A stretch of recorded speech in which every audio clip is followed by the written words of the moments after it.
Welcome back, lost souls, wanderers, and people who accidentally left this plane while trying to fall asleep. Turn off your GPS. It won't help you where we're going today. We are adjusting our navigational heading to 18th century South Central France, the province of Gévaudan, between 1764 and 1767. Picture it. Beautiful rolling hills, lush green forests, lovely misty valleys, and a mysterious flesh eating nightmare creature tearing the throats out of over 100 peasants. Isn't history charming? Now, if you ask a standard historian what the Beast of Gévaudan was, they'll put on their little reading glasses and say, oh, it was probably just an oversized Eurasian wolf or a pack of rabid dogs. Boring, wrong, uninspired. Let's look at how the locals described it at the time.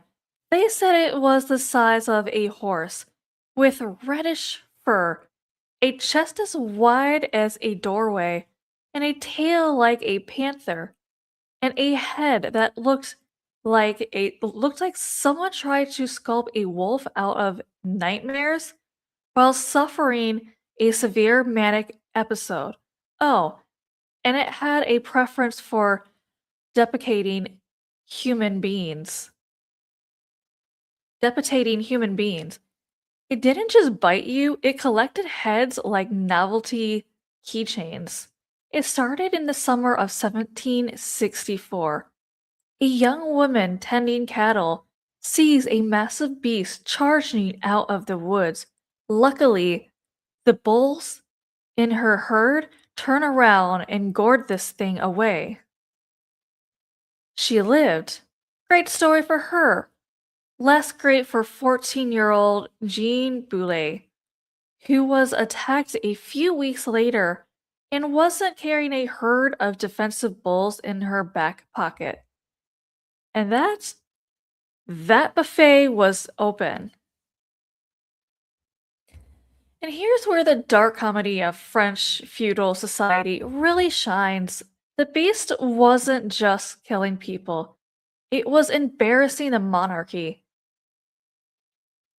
The king, a man whose primary daily concern was deciding which fancy wig made his cheeks look less fat, decided, ah yes, I shall send the royal dragoon troops to hunt this puppy. So Captain Duhamel and his elite soldiers marched into the wilderness. Do they catch the beast? Of course not. They spent months gallivanting around the countryside, wearing bright red jackets, eating the peasants' food, destroying farmlands, and shooting literally every stray dog they see. If you were a golden retriever in France in 1765, you were taking your life into your own hands. Eventually, the king gets tired of Duhamel's incompetence and sends in his personal lieutenant of the hunt, Antoine de Bouturn. Antoine hunts down a really big wolf in September 1765, shoots it, stuffs it, and ships it off to Versailles. Huzzah! Screams the king. The monster is dead. Let us drink wine and wear ridiculous tights. Except, plot twist, 2 months later, people in Gévaudan keep getting eaten. Imagine being a French peasant back then. You go to the local authorities and say, hey, the demon wolf just ate my cousin. And the government goes, no, it didn't. We killed it. You're hallucinating. Stop getting eaten. It's bad for morale. Bureaucracy at its finest. For 2 more years, the body count ticks up. Total casualties over 300 attacks, over 100 deaths. People were terrified to leave their huts. Kids were getting snatched out of gardens. It was an absolute free for all. So, how does it end? Not with a royal guard, not with scientific brilliant minds. It ends with a local guy named Jean Chastel in June of 1767. Chastel sits down in the woods with a hunting rifle, loads it with silver bullets, because why not? Add a little theatrical flair and start reading his Bible. The beast walks out of the brush,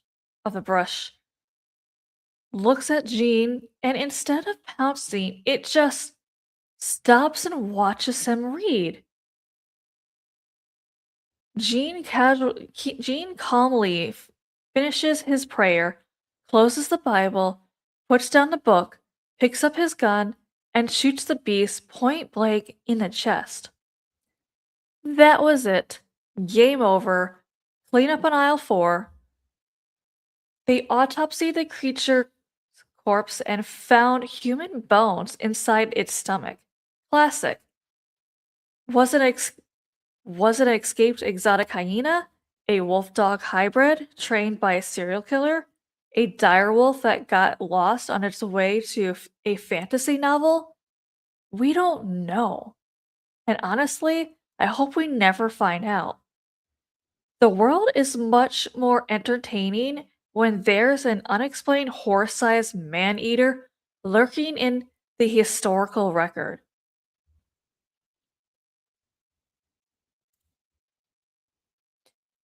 And picture this, picture a ledger, leather bound, water stained, the kind of book where a parish clerk writes down who was born, who got married, and who, regrettably, inconveniently, repeatedly, stopped being alive.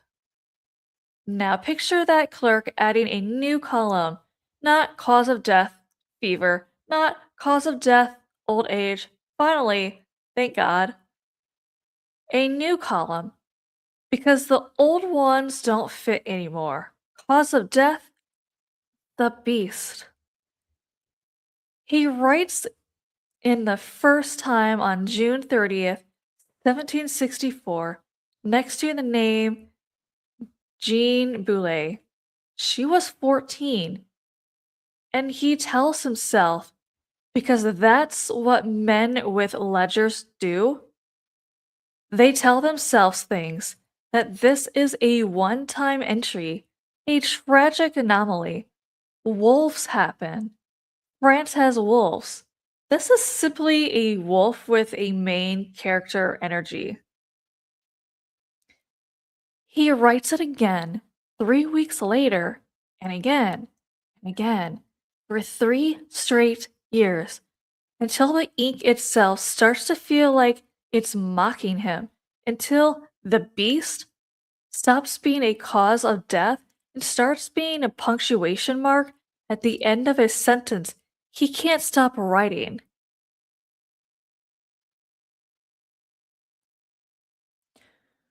Our clerk, let's call him Father Auguste, because every good horror story needs a guy whose faith is about to file for divorce.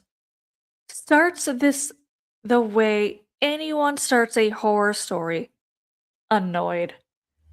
He's not thinking about monsters, he's thinking about paperwork. Some women out tending her herd got attacked a few weeks earlier. And here's the part I love. She survived because her bulls fought it off. Not a hunter, not a soldier. Cattle. Bulls looked at this thing and decided correctly that violence was the only appropriate response. And it worked. Meanwhile, grown men with muskets are going to spend 3 years failing at the exact same task those bulls accomplished on a Tuesday.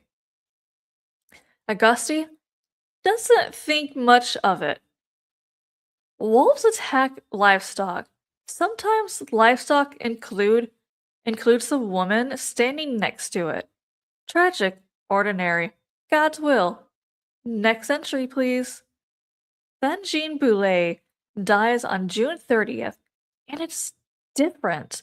And he knows it's different, and he hates that he knows it. Because here's the detail that should have told him everything, and instead he buries it in Latin and bureaucratic distance. The thing didn't eat her to survive, it went for the throat, the head. It killed with a precision that has nothing to do with hunger and everything to do with, well, he doesn't have a word for it yet. Give him time, he'll find one, and it's going to be worse than wolf.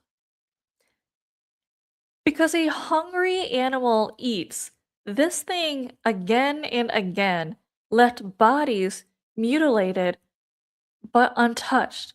It killed like it was making a point. And a clerk whose entire professional life is built on the idea that death has a reason, sin, sickness, age, the wages of fallen world, does not have a box to check for killed for the sake of killing. That box doesn't exist in this ledger. He's going to have to invent it. And inventing new boxes in the 18th century parish register is how a man loses his mind quietly, one entry at a time. By 1765, the body count has gotten embarrassingly not embarrassing like Auguste's spiral embarrassing like international press coverage embarrassing, which in the 18th century is basically the same thing as a modern viral news cycle, except everyone's writing in quills and taking 3 weeks to hear the update. A creature attacks 7 children at once. The king, a man who, up until this very point, has had approximately zero personal opinions about rural wolf activity, suddenly has an opinion. He puts a bounty on its head and sends actual royal hunters into the mountains because nothing says, I am a competent monarch, like outsourcing your werewolf problem to a guy with a fancy title.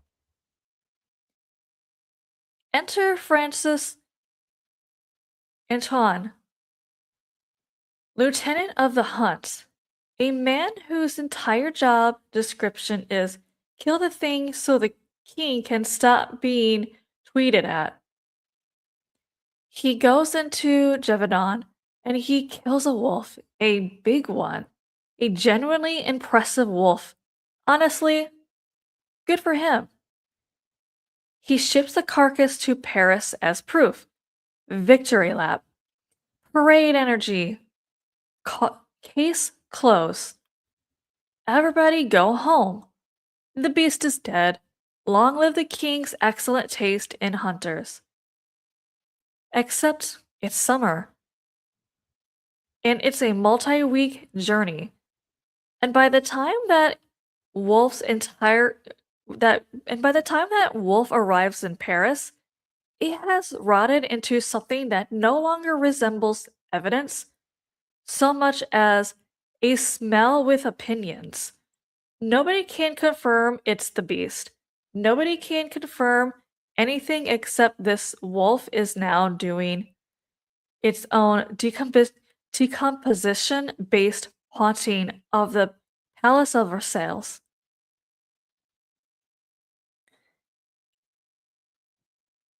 And the attacks resume. Because of course they do. You can't declare victory over a decomposing question mark. Auguste hears about this from travelers passing through, and I want you to sit with how long, sit with how that lands for him. The king, God's anointed guy, God's anointed, the guy whose portrait probably hangs somewhere in the exact village, sent his best men, and his best men killed a wolf, possibly the wolf, possibly a wolf that had nothing to do with any of this. And the terror simply continued, which means either the beast is uncatchable by design, or there's more than one. Or, and this is the thought, Auguste does not want to write down. The one he only allows himself at 3 a.m., it was never really about the wolf in the first place. He starts a new habit around here. Next to certain entries in the margin, in handwriting smaller than the rest, he starts noting who found the body. Not for any official reason, he tells himself it's just thoroughness. It's not thoroughness, it's the beginning of a list of suspects, and he doesn't even realize he's making one yet. Let's talk about what people actually said they saw. Because the survivor accounts get unwell, the longer this goes on, and I mean that as the highest compliment, early descriptions big wolf, reddish coats, dark stripe down the back, fine, normal cryptid starter pack. By year 2, 3 people are saying it walked upright sometimes, that it had scents you could smell before you saw it, like it announced itself out of some kind of professional courtesy. That its eyes glowed in windows at night, not reflected the moonlight, glowed. From the inside, like something had left a light on in a house that should have been empty. And my personal favorite, the detail that tips from from predator to entity. Witnesses said it laughed. That's when it attacked, or when it got away. It made it sound it made it sound like laughter. I want you to imagine being a parent in Gévaudan in 1766. Your kids go out to watch the herd, which, by the way, was a child's job. That's who was out there. That's who kept getting killed. 12-year-olds and 14-year-olds doing farm chores. And you are now sending them out into the hills where the local monster had a sense of humor, where it doesn't just kill you, it finds you funny. That's not an animal anymore in the minds of these people. That's a predator with an audience. That's something performing. Auguste writes an entry that autumn. I'm paraphrasing, obviously, but the gist survives in this historical texture, where he stops using the word bete. He starts using the word that translates closer to visitor, like it's someone, like it's owed a place setting. That's the moment his faith actually starts to crack. By the way, not the deaths. Priests bury people. That's the job description. What breaks him is the laughing. Because a wrathful God he can work with. Vengeful, sin, punishment. There's a whole theological toolkit for that. But a predator that finds you amusing, There's no scripture for that. There's no sermon that makes it through your daughter's death was funny into something a congregation can survive hearing on a Sunday. So he stops trying to write the sermon. Just writes the names. June 1767. A local hunter named John Chastel finally kills a beast in the forest, and depending on who's telling the story, he does it with a bullet blessed by dipping it against a statue of the Virgin Mary. Silver, faith, folklore.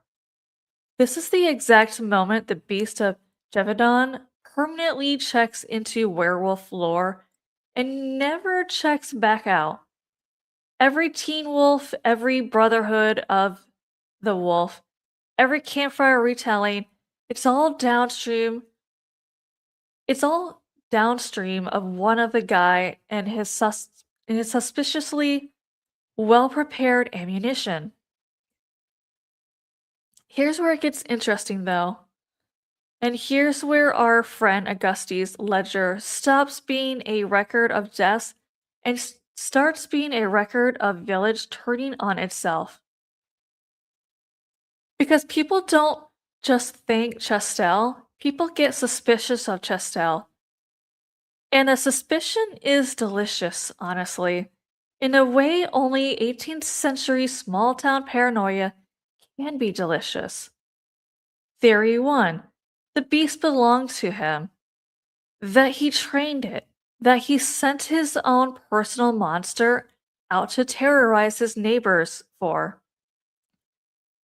What? Sport? Money? Main character energy? Nobody totally is sure. And that's the part what makes it stick. Theory 2. And this one's the real gut punch. Some people flat out believe Chastel was covering for a human serial killer this whole time. That the beast was a story convenient enough that an actual person could hide inside it for 3 years, and Chastel's final kill wasn't the end of the monster. It was the closing of a cover story. And then there was a detail that makes this genuinely unsettling instead of just gossip. Chastel got arrested and detained for about a month during the height of this terror, and during that month, the attacks stopped. Then he got released and the attacks resumed. Sit with that. I'm not saying it, historians aren't fully saying it, but that timeline is saying it real out loud. In the corner of nobody's telling it to be quiet. There was even a folk belief going around at the time. The Meneur de Loups, a wolf sorcerer, someone who could command packs of wolves like a conductor with very aggressive orchestra, and suspicion for that title landed with impressive specificity on Chastel's own family line. Now here's where Auguste, at the end of his ledger, staring at 3 years of names and new name at the top, who is being celebrated as a hero in the town square while being whispered about as a monster's handler in every kitchen after dark, and he realizes this is the unraveling.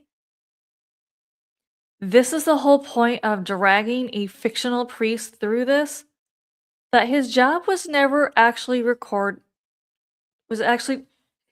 his job was never actually to record wolf attacks. His job was to record what a village does to itself when it's terrified for 3 straight years. Every entry that says the beast might be in some column he'll never be allowed to write. Actually, says us, a neighbor, a grudge, a man with a gun who liked being needed a little too much. He doesn't know. He'll never know. That's the part of that actually breaks him. Not a monster, but the possibility that the monster was just a very convenient shape for something already living in the village before it ever showed up. Alright, I've given you the ledger, I've given you the laughing thing in the trees, and a man with a suspiciously blessed bullet. Now I'm going to do something I don't usually do. I'm going to argue for three completely different explanations, one at a time, like I believe every single one of them, because I do, s- simultaneously, and so should you. Pick a lane, see if you survive it. Theory 1, it was a man. Strip away the fangs for 1 second and just look at the behavior. Because behavior doesn't lie. Wolves, even even starving, even rabid, do not selectively hunt women and children while ignoring livestock in a region absolutely lousy with easier, dumber, tastier livestock. That's not a predator's logic. That's preference. A wild animal optimizes for calories with minimum risk. A human predator optimizes for control and terror. The beast did the second one every single time. The wounds seal it. Consistent strikes to the head, throat, the face. That's not feeding, that's staging. Bodies left mutilated, but uneaten. The animal that kills but doesn't eat isn't hunting, it's sending a message. And a 3-year killing spree is far too long, too controlled for a wolf pack.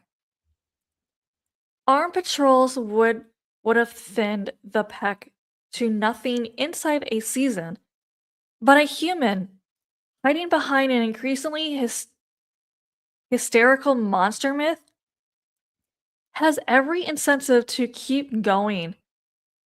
The more the terror grows, the less anyone looks at their neighbor, and the more they look at the tree line. And then there's Chastel, arrested, detained, a month.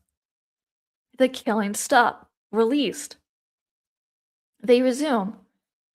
That's not folklore, that's an alibi with a body count. Everything else, the silver bullet, the whispers about sorcery running through his bloodline, is exactly the story a terrified village tells itself so it never has to finish a sentence of, one of us did this.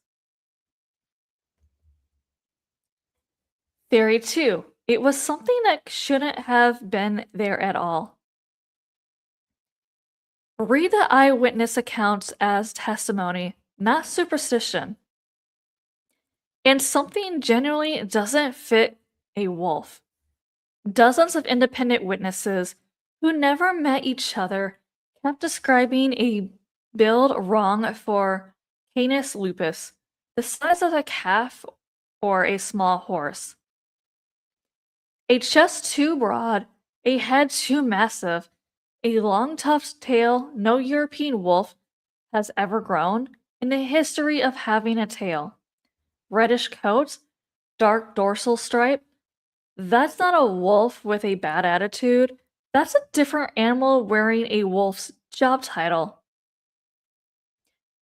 Then the behavior no wolf pack does, clearing high stone walls in a single bound, struggling off direct musket fire that should have dropped it on the spot, and the detail every serious witness circles back to independently without coordinating their stories. A vocalization described as described specifically as a laugh. Wolves don't laugh. Nothing in a standard European wildlife roster laughs. The leading candidate is an escaped exotic predator. A striped hyena fits, fits disturbingly well.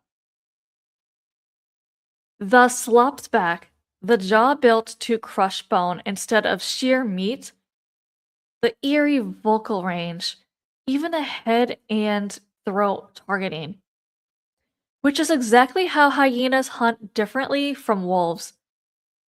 Add the resilience under a royally funded multi-year manhunt with professional soldiers and imported hounds, and you're not looking at a wolf with a reputation. You're looking at something Europe generally has no name for because it was never supposed to be standing in the field in the first place. Theory 3, it was just an animal, and that's the most disturbing option of all. Because here's the part nobody wants to sit with. Maybe there was no monster. Maybe there was no killer wearing a costume.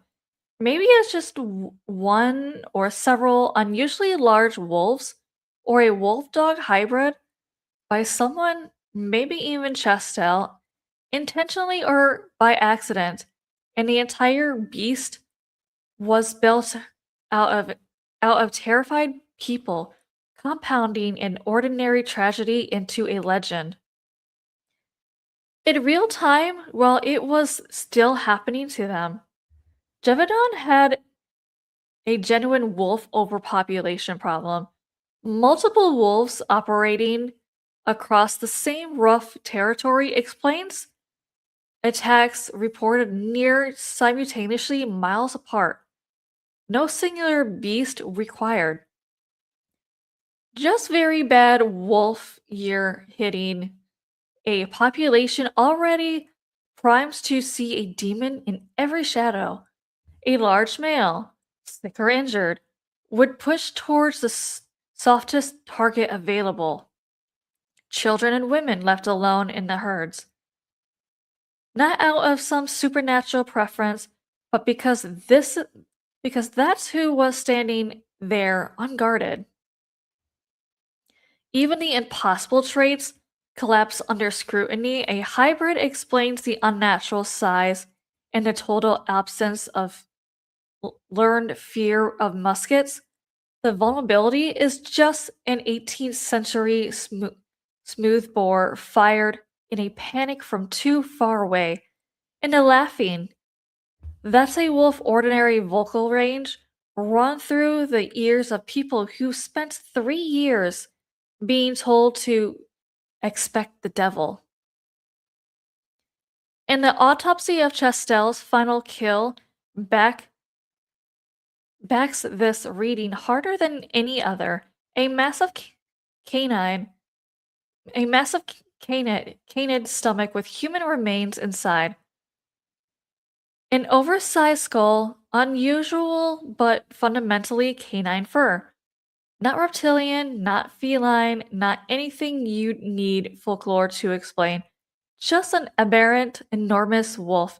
And 3 years of dread doing the rest of the work for free. I'm not going to tell you which one I believe. I told you. I believe all three, depending on the hour and how many candles I've got lit. You've got the ledger now too. Pick your monster, live with it. So what actually happened in Gévaudan? Depends on who you ask. Modern researchers throw out theories like it's a buffet. An unusual bold wolf pack. A hyena escaped from some nobleman's private menagerie. A wolf dog hybrid and armored by human handler. Or, yes, a human killer wearing an animal-shaped alibi for 3 straight years. A 1987 study put the toll as high as 113 dead and 49 injured across 210 attacks. Other counts land closer to 100. Either way, for 3 years, in one small corner of France, something made going outside a form of gambling, and the house very consistently won. Jean Chastell's kill ended it. That part's not in the dispute. What he actually killed and what he actually knew, and whether the beast was ever really one thing at all, that's the part Auguste's ledger can't answer, and neither can we. Somewhere there's still a parish register with Jean Boulet's name on it. 14-year-old, slain by the beast. True, probably. Complete. I wouldn't bet my throat on it.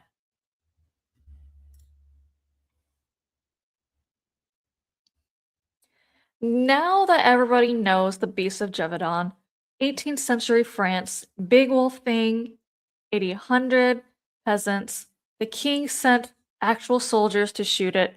Standard Friday night in the French countryside. But everyone acts like Gévaudan was a monopoly.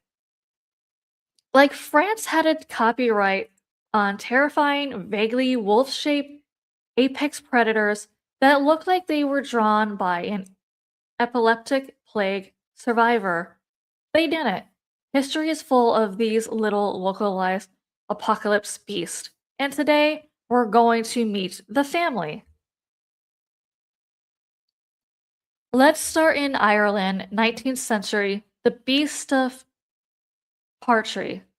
Ireland usually Ireland usually slicks into sl- Ireland usually sticks to banshees and tiny men who hoard gold, classic tax evasion folklore.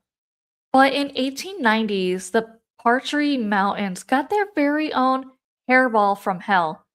Local sheep weren't just being eaten, they were being torn apart with surgical, spiteful precision. The locals didn't call it a wolf.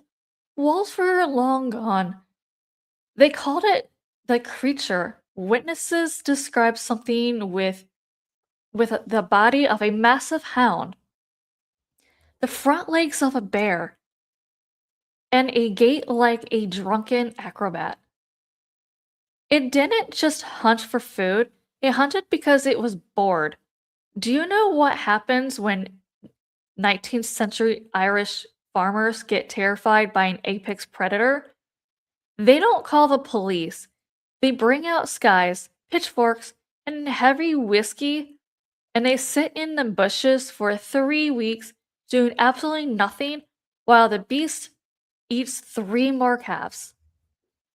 Eventually, a local hunter shot something in the mist, a dog, a rabbit hybrid, a very ugly sheepdog with bad posture. Nobody knows. They buried it without looking too closely because, honestly, who wants to audit a monster? Moving right along, let's talk about the Beast of Stronsay. Scotland, the Orkney Islands. Picture this. You're a fisherman. You smell like salt, herring, and low-grade despair. You're walking along the rocky shoreline after a storm, and you find carcass washed up on the rocks. It's 55 feet long. 55 feet. It had a mane bristles down its spine that glowed in the dark when wet. Because of course it did. It had 3 pairs of legs, or fins, or paddles. The eyewitnesses couldn't agree because they were probably losing their minds. And neck like a python that swallowed a telegraph pole. Naturalists in Edinburgh got a piece of it and immediately declared, ah, yes, a sea serpent. Science is solved. Then, actual anatomical science ruined the fun a few years later by claiming it was just a decomposing basket.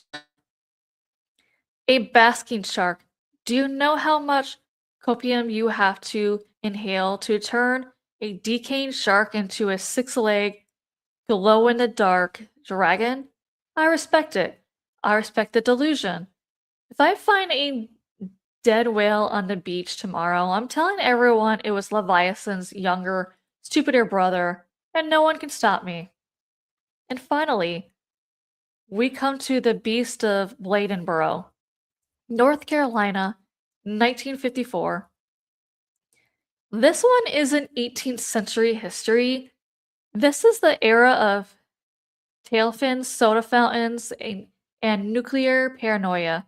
In a tiny swamp town, something starts crushing the skulls of local dogs. Not eating them, crushing their skulls and draining their blood. The locals described it as a sleek black cat creature about 90 pounds that makes a sound like a baby crying. A baby crying. Imagine stepping out of your porch at 2 a.m. to smoke a cigarette, hearing an infant sobbing in the bushes, looking down and seeing a shadowy, blood-guzzling panther waiting to pop your head like a ripe grape. The mayor of Bladenboro, God bless his publicly loving heart, didn't call the National Guard. He called a hunting party. 400 men with shotguns, hounds, and flashlights invaded the swamp. It looked like a redneck militia marching into Mordor. Did they find it? Of course not. Shot a couple of stray dogs, hung a dead bobcat from a flagpole and said, "Yep, got him," and went home to watch TV. But the attacks but the attacks stopped. Or maybe the beast just realized 400 drunk guys with rifles wasn't worth the hassle and moved on to South Carolina. The takeaway here, my little fleshy friends, is simpler. It's simple. Nature hates symmetry, and history is full of weird, bloody mistakes that swept under the rug as soon as somebody shoots a stray dog and calls it a day. Next time you hear a baby crying in the woods behind your house, don't check on it. It doesn't need a diaper. It needs your bone marrow.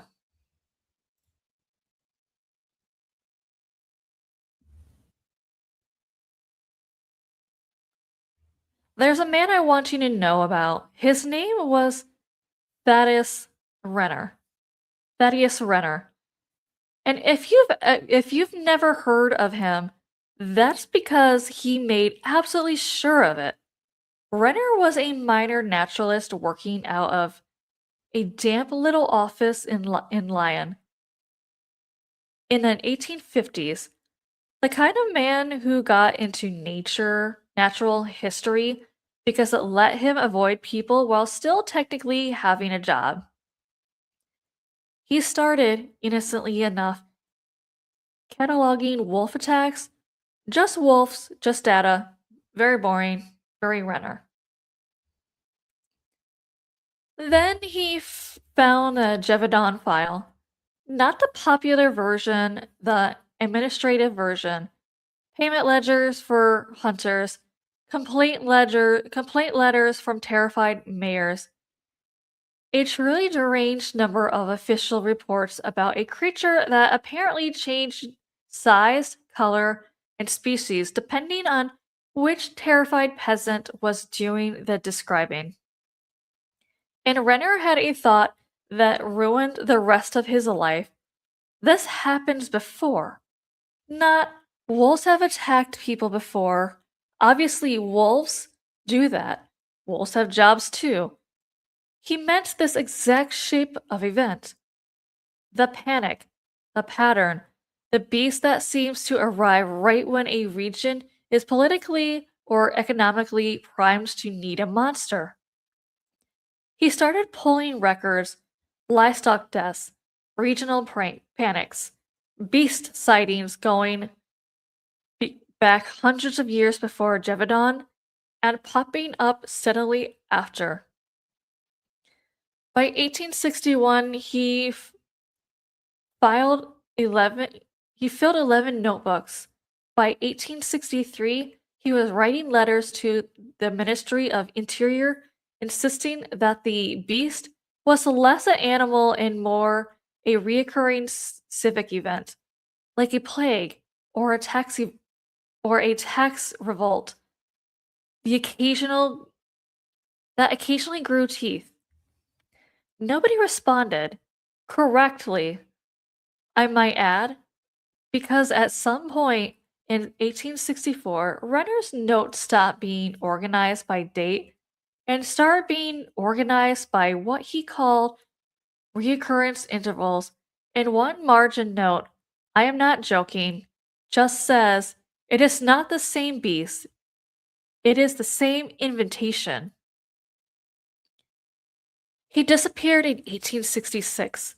His landlord found the office empty except for the notebooks arranged in a circle on the floor, and one window left open despite it being winter.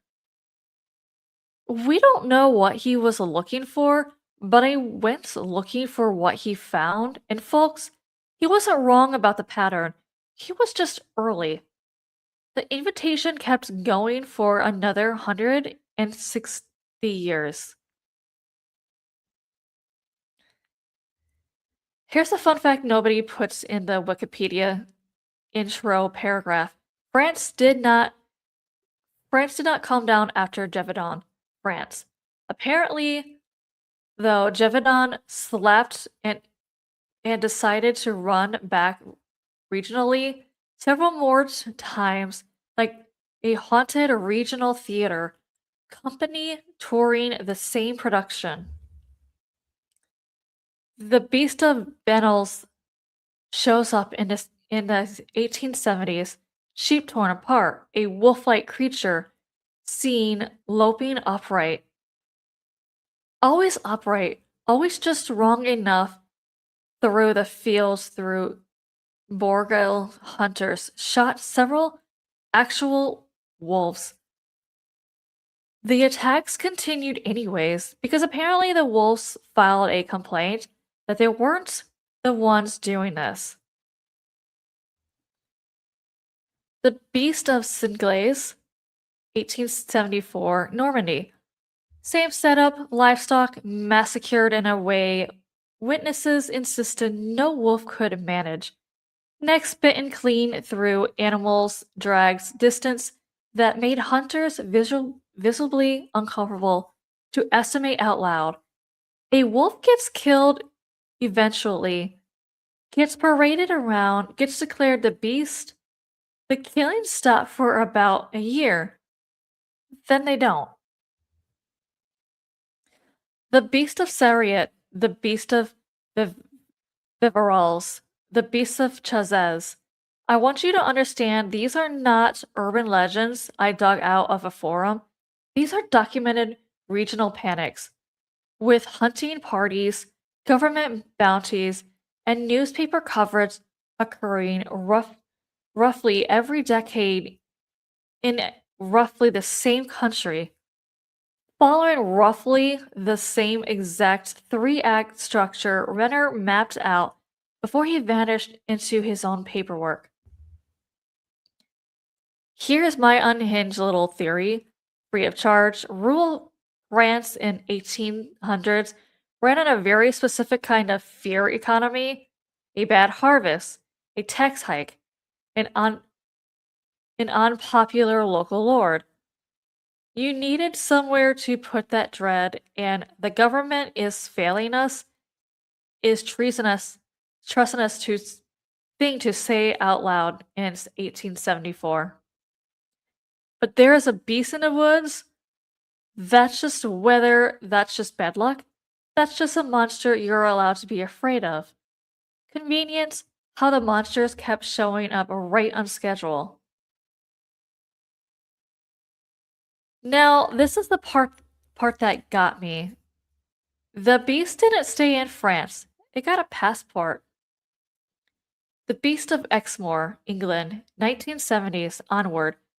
Big cat, black, roughly panther size, prowling the moors and leaving sheep in a state that the local vet, and I love this quote, I found in I found in a 1983 parish newspaper of all places, described as not consistent with dog, fox, or reasonable explanation. The Ministry of Agriculture actually sent a Royal Marine sniper team to hunt it in 1983. A sniper team, a sniper team. For a rumor, they found nothing, filed a report, and the sheep kept dying anyways. The Beast of Rodman Moor. Same decade, same country, different moor, same refusal to be found. To this day, the British tabloids will run a Beast of Broadman story anytime a farmer loses livestock during a slow news week, which tells you everything about how useful this particular monster is to have around.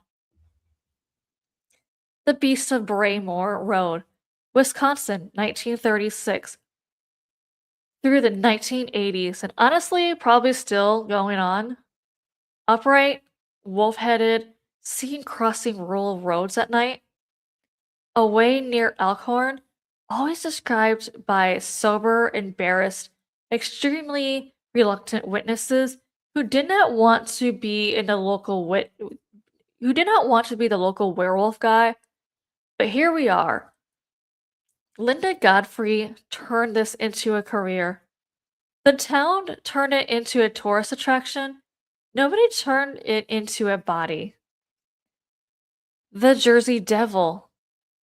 Pine Barrens, New Jersey, since 1735. Allegedly, the 13th cursed child of a woman named Mother Leeds, which is generally one of the more deranged origin stories of the American folklore, and I will absolutely be doing that as its own episode because that woman deserves better than a footnote.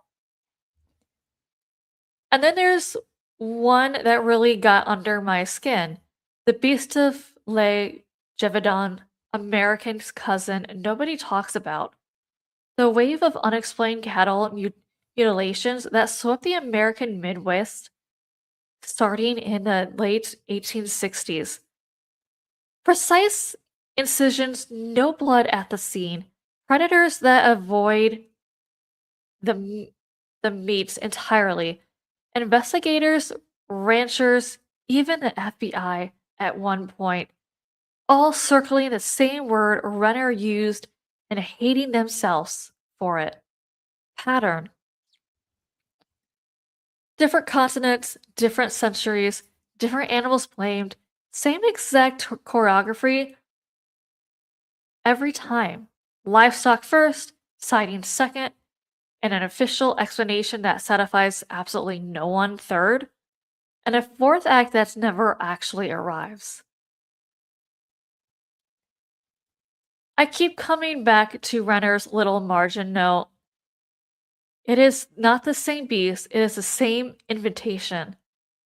Here's what I think he meant, and here's what I think keeps happening. Some kind of vacancy opens up. Political, economic, spiritual, it doesn't matter. A place gets scared and doesn't have a socially acceptable place to put it. And something, I'm not going to tell you what, I don't know what, and anyone who tells you they know exactly what is selling something. Answers that vacancy, it shows up in tree lines. It kills a few animals in a way that doesn't quite make sense. It lets itself be seen just enough to keep the fear alive, and never enough to get a clean shot. And then, eventually, somebody kills a large wolf, or big dog, or nothing at all, and everyone agrees to be finished being afraid, the invitation closes until it doesn't. Until Wisconsin, 1936. Until Wisconsin again, 1989.